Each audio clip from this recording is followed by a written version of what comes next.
L'arrivée d'un nouveau-né peut être un heureux événement, mais parfois il peut arriver des problèmes. Chaque femme vit différemment sa grossesse et son accouchement.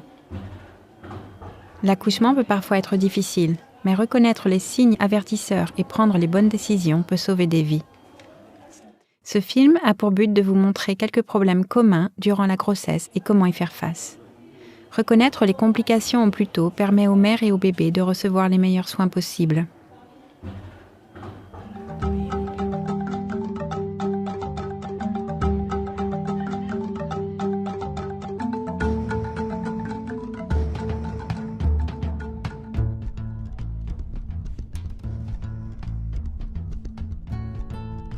J'ai eu mon bébé à l'hôpital car j'étais anémique, c'est-à-dire qu'il n'y avait pas assez de fer dans mon sang. Perdre du sang pendant l'accouchement peut être très dangereux si on est anémique. Mon bébé était mal placé, à l'envers dans mon ventre, et j'avais besoin de l'aide de ma sage-femme. C'était bien d'être au courant de cette complication à l'avance, parce que j'ai pu avoir l'aide d'une sage-femme avant l'accouchement. Nous avons rencontré des travailleurs de santé expérimentés qui nous ont expliqué comment reconnaître les signes avertisseurs des complications et comment y faire face. Janet Fall est une sage-femme et s'occupe régulièrement de femmes enceintes. L'anémie survient lorsque les femmes ne mangent pas assez d'aliments qui contiennent du fer ou une substance appelée acide folique. L'anémie se produit aussi quand une femme perd beaucoup de sang, quand elle est infectée par des vers intestinaux ou quand elle a le paludisme. Le corps a besoin de fer pour fabriquer des cellules sanguines saines et les femmes qui sont enceintes ou allaitent ont besoin de davantage de fer qu'à l'accoutumée. Pour être en bonne santé et prévenir l'anémie, les femmes enceintes doivent avoir une alimentation saine et variée en quantité suffisante. Ces signes simples peuvent indiquer une anémie. Avoir le souffle court, avoir le cœur qui bat plus vite que la normale et être très fatigué. Recherchez également ces autres signes. La peau est-elle plus pâle que la normale? Vérifiez particulièrement les paumes des mains et les plantes des pieds. Des paupières ou une langue pâle, ou même blanche, peuvent aussi indiquer une anémie éventuelle. Toute femme enceinte qui présente un de ces signes doit aller consulter un travailleur de santé dès que possible, parce que l'anémie peut causer des problèmes sérieux pendant la grossesse et l'accouchement. Il est normal de perdre du sang pendant l'accouchement, mais pour une femme enceinte qui souffre d'anémie, même une petite perte de sang peut être très dangereuse.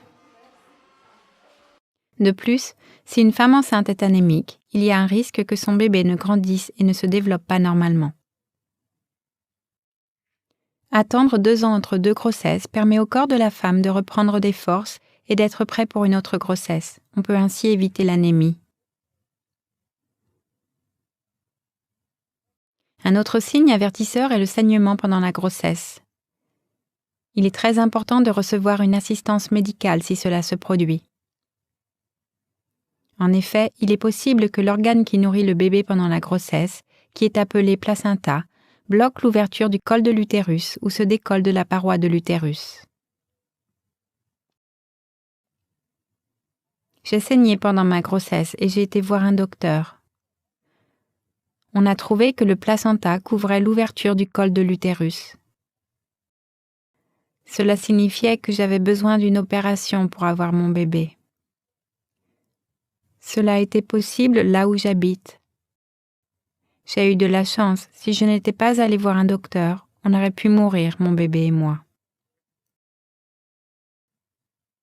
Avoir des maux de tête violents, avoir les pieds, les chevilles, les mains et le visage qui enflent, voir des mouches volantes ou voir flou, sont tous des signes avertisseurs pendant une grossesse.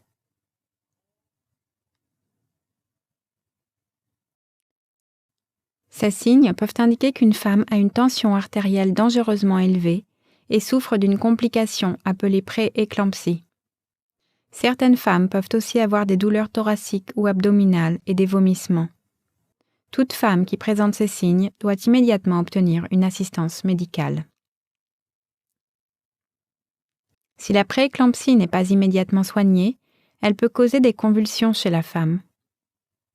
Ceci peut causer la mort de la mère et du bébé. Toute femme enceinte à qui cela arrive doit recevoir des soins médicaux urgents.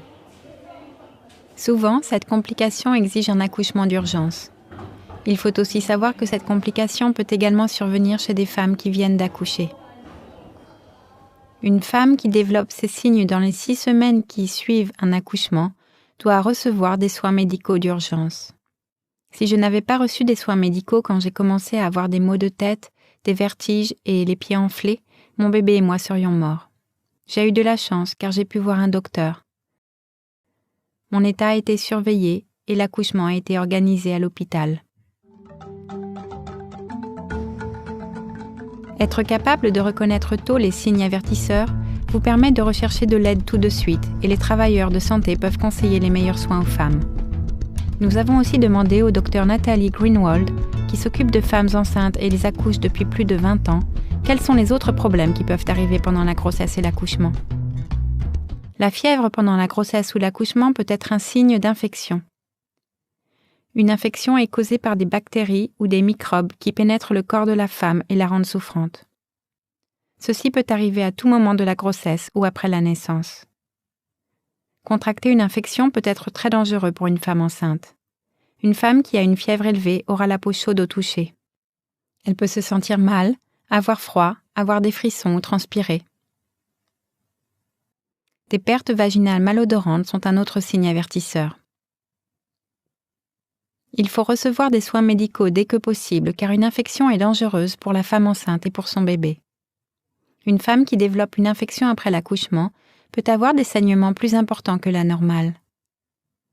Le sang peut se présenter sous forme de gros caillots ou sentir mauvais. Recherchez une assistance médicale dès que possible. 1 mois après la naissance de mon premier bébé, j'ai commencé à avoir des frissons et des pertes de sang.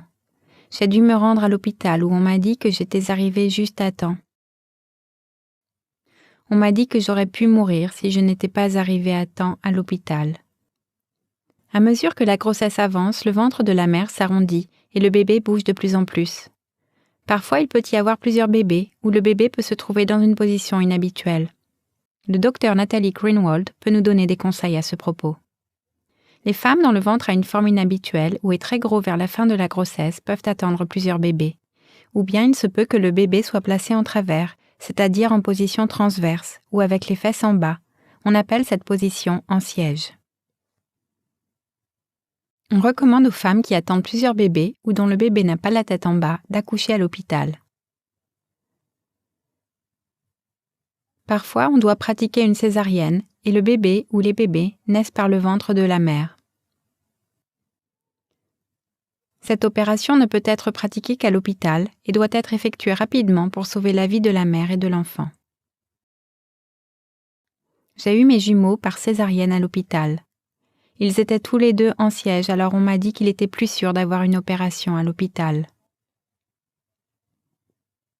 Les mères développent un lien étroit avec le bébé qu'elles portent. Quand le bébé grandit, elles remarquent qu'il y a des moments de la journée où il est très actif. Si le bébé ne bouge plus autant que d'habitude, il faut recevoir des soins médicaux dès que possible. Recherchez une assistance médicale dès que possible si vous remarquez un de ces signes avertisseurs.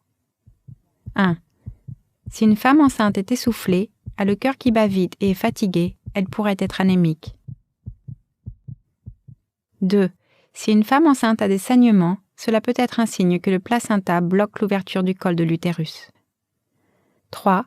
Si une femme enceinte a des maux de tête violents et les pieds, les mains et le visage enflés, elle peut souffrir de pré-éclampsie. 4. Avoir des frissons, avoir froid, transpirer ou avoir une fièvre élevée peuvent être des signes d'infection, tout comme des saignements ou des pertes malodorantes. 5. Si le bébé est en siège ou s'il y a plusieurs bébés, il faut demander de l'aide à un travailleur de santé. 6. Un bébé qui cesse de bouger est aussi une raison importante de consulter un professionnel de santé. Nous avons dit au début de ce film que la plupart des grossesses se passent bien. Mais connaître les signes avertisseurs et agir rapidement permettra à plus de femmes d'accoucher en toute sécurité, ce qui rendra les familles et les communautés plus heureuses.